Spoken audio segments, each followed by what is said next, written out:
નમસ્કાર દર્શક મિત્રો, સ્વાગત છે આપનું પ્રાર્થના સંદેશ ન્યૂઝમાં। હૃદય ફરી ધબકતું કર્યાના સીસીટીવી। વાત કરીએ સુરતની। સુરતમાં સારવાર લેવા આવેલી મહિલા બેભાન થઈ ઢળી પડી ત્યારે ડોક્ટરે સીપીઆર આપી મોતના મુખમાંથી ઉગારી। રાજ્યમાં થોડા સમયથી હાર્ટ એટેકથી મોતના બનાવોમાં વધારો થઈ રહ્યો છે, ત્યારે સુરતના સલાબતપુરા વિસ્તારમાં આવેલા હોમિયોપેથી ક્લિનિકમાં એક મહિલા સારવાર માટે આવી। તબીબ પોતાની ચેમ્બરમાં મહિલાની હિસ્ટ્રી લઈ તપાસ કરી રહ્યા હતા, તે દરમિયાન જ મહિલા બેભાન થઈ ઢળી પડી, જેથી તાત્કાલિક તબીબે સીપીઆર આપીને મહિલાનું હૃદય ફરી ધબકતું કરી મોતના મુખમાંથી ઉગારી। આ સમગ્ર ઘટના ડોક્ટરની ક્લિનિકમાં લાગેલા સીસીટીવી કેમેરામાં કેદ થઈ।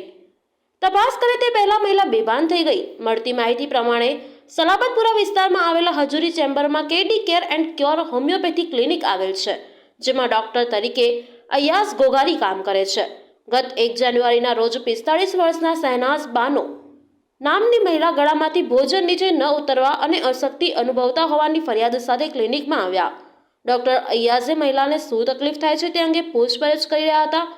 તે જ દરમિયાન શહેનાઝ બાનો બેભાન થઈને ઢળી પડ્યા હતા, ત્યારે તેમને ડોક્ટરે સીપીઆર આપીને મોતના મુખમાંથી ઉગારી। પ્રાર્થના સંદેશ ન્યૂઝની તમામ લેટેસ્ટ અપડેટ્સ માટે ચેનલને હમણાં જ લાઈક, શેર અને સબસ્ક્રાઇબ કરો।